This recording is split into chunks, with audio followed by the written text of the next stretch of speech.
Mi nombre es Pablo Carrillo y yo voy a desarrollar la concepción formal de la argumentación jurídica aplicada a la sentencia del Tribunal Constitucional que estamos analizando.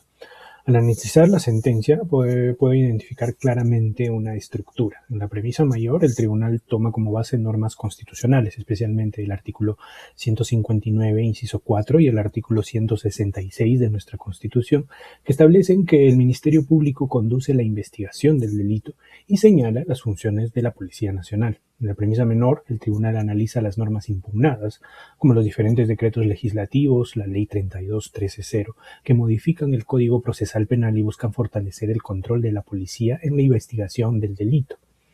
Luego, en la conclusión, el tribunal determina si dichas normas son constitucionales o no, aplicando un razonamiento lógico basado en la subsunción, es decir, verificando si el caso concreto encaja dentro de la norma. Y el tribunal también aplica un criterio fundamental de la concepción formal, que es el principio de jerarquía normativa, que según el cual la Constitución prevalece sobre cualquier norma, que esto implica si una ley contradice a la Constitución debería ser declarada constitucional. Sin embargo, es importante señalar que la concepción formal tiene ciertas limitaciones, ¿no? Como lo indica Robert Alexy. En ciertos casos complejos no basta con aplicar reglas de manera mecánica, sino que es necesario realizar una ponderación de principios y considerar aspectos materiales de justicia. Por lo que, en conclusión, puedo afirmar que el Tribunal Constitucional sí emplea la concepción formal de la argumentación jurídica al estructurar su razonamiento mediante un esquema lógico de premisas y de conclusión, basado en la comparación entre normas constitucionales y legales. Pero no obstante, este enfoque no es suficiente por sí solo, ¿no? Por lo que debe ser complementado con otras formas de argumentación más complejas, que sí los tiene en cuenta también el Tribunal Constitucional. Gracias. Continuando con la concepción material. Hoy voy a explicar la concepción material de la argumentación jurídica. Esta concepción no se limita a ver si una sentencia está bien estructurada, sino que analiza algo más importante, la calidad de los argumentos. Es decir, no basta con que el juez describa bien sino que sus razones deben ser correctas, suficientes, compatibles con la Constitución y los derechos fundamentales.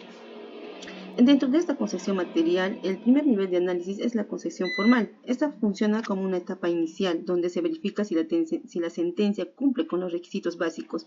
Por ejemplo, si en el caso del Tribunal Constitucional sobre las funciones del Ministerio Público y la Policía se analiza si la sentencia tiene una estructura clara, parte de normas constitucionales válidas y define correctamente el problema jurídico. En cuanto a la premisa normativa, el tribunal revisa normas como los decretos legislativos y la ley 32.130, comparándolas con la Constitución, especialmente los artículos 158, 159 y 166.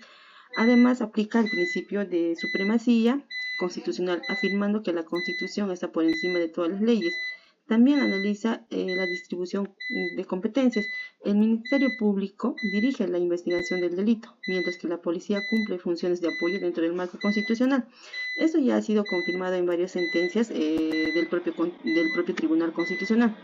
Al respecto, la premisa fáctica, como es un proceso de inconstitucionalidad, no hay pruebas como un juicio común, ¿no? Sin embargo, se analiza el contexto normativo, es decir, las reformas legales que podrían afectar el rol del Ministerio Público.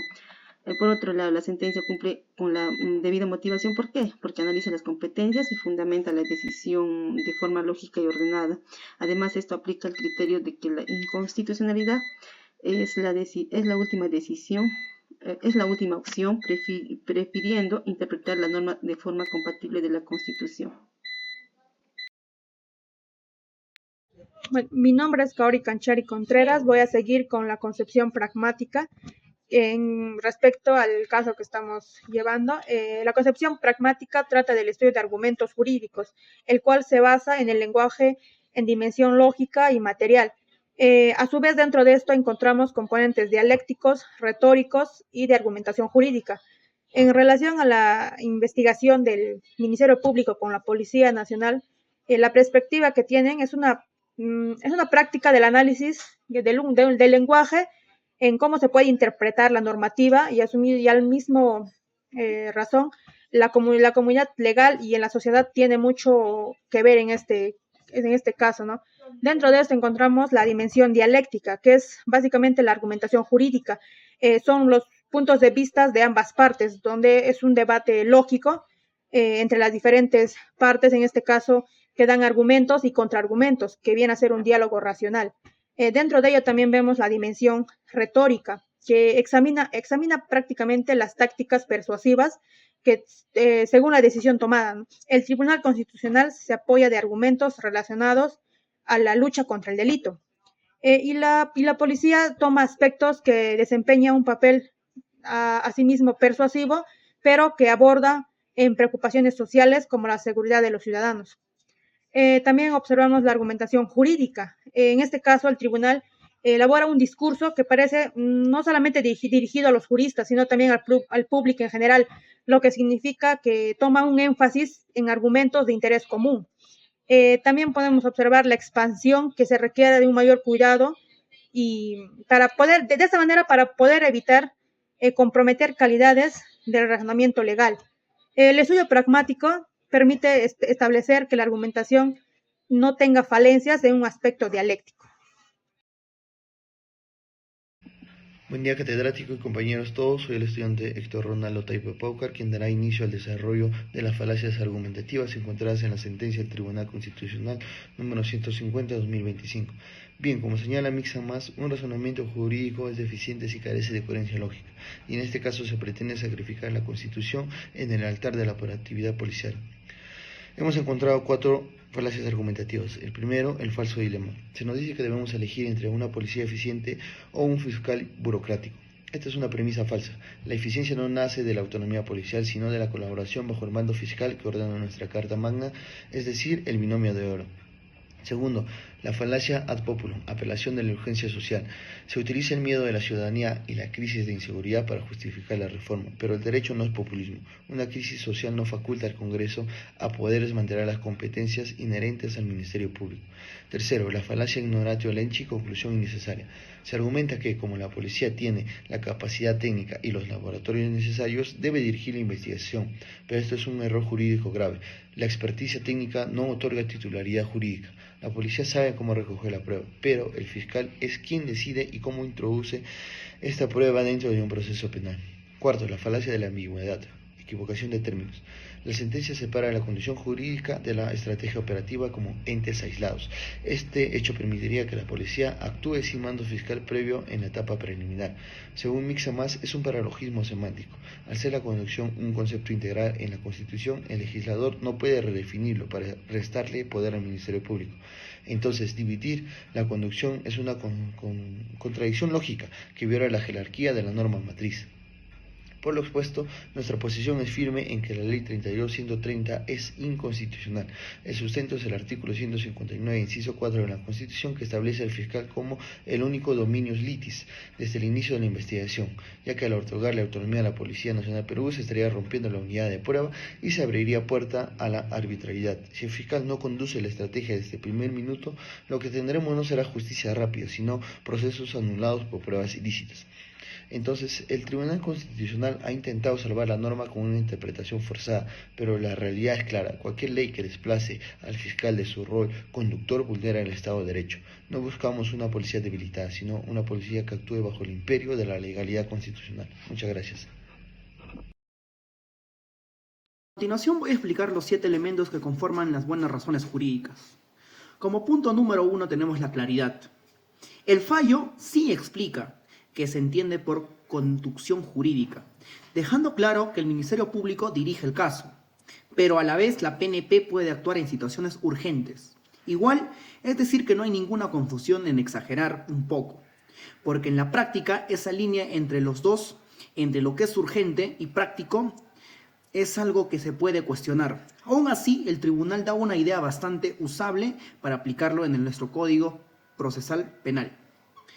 Punto número 2, la relevancia. Se enfoca bien en los artículos claves que son las 158, 159.4 y 166 de la Constitución, que son básicamente el centro del problema. No se pierde mucho en cosas extremas, aunque también es cierto que deja de lado algunos temas prácticos que podrían ayudar a entender el mejor impacto real de la norma. Punto número 3. La lógica es la consistencia, La lógica está bien armada por parte de la autonomía del Ministerio Público. Pasa por la idea de que hay una colaboración con la PNP y termina diciendo que no hay inconstitucionalidad. Eso sí, es decir que es impecable ya sería exagerar. En realidad, esa relación física con la policía no siempre es tan ordenada como suena la sentencia. Punto número 4, que es la suficiencia. El fallo toca casi todo, normas, argumentos de las partes y hasta los votos singulares. Pero también es que no deje tantas dudas. Por ejemplo, menciona que el control fiscal sobre la PNP, pero no profundiza tanto qué pasaría si el control falla. O sea, es completo, pero no es perfecto. Número 5. Objetividad. Se nota el Tribunal Constitucional integra escuchar a todos los ministerios públicos, al Colegio de Abogados y el Poder Ejecutivo. Pero al igual que la impresión trata de salvar la norma antes de tumbarla. No es que sea parcial, pero sí se inclina un poco a mantener el equilibrio sin romper nada. Punto número 6. La legalidad. Está bien sustentado en la Constitución, el Código Procesal Penal y principios básicos. No se sale del marco jurídico, eso está claro, aunque podría haber entrado más detalle, pero tiene límites de lo que se puede fijar el legislador frente a lo que ya está fijado por la Constitución. Punto número 3. Persuasión. Convence porque aterriza en el problema.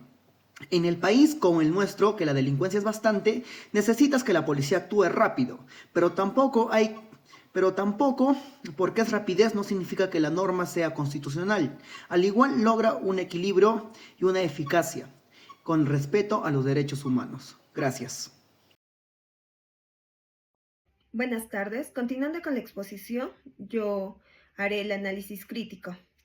En este análisis crítico evaluaré la consistencia de la argumentación del Tribunal Constitucional en la sentencia sobre las atribuciones del Ministerio Público y la Policía. El Tribunal presenta una argumentación globalmente consistente. Existe coherencia interna, ya que parte de premisas claras, como la necesidad de motivación reforzada, y las aplica correctamente al caso. Asimismo, hay coherencia externa, porque su razonamiento se ajusta a la Constitución y a los estándares de protección de derechos fundamentales. Entre sus principales fortalezas, el tribunal establece un estándar exigente de motivación. Exige que las decisiones sean individualizadas y evidencia errores concretos en la valoración de los hechos. Sin embargo, también presenta debilidades. Por un lado, utiliza criterios extrapolados de otros casos, lo que puede afectar el análisis específico del caso. Por otro lado, existe una tensión entre el uso de formalismos y la necesidad de proteger derechos fundamentales. En conclusión, la sentencia es sólida, pero requiere un mayor equilibrio entre rigor argumentativo y protección efectiva de derechos. Gracias.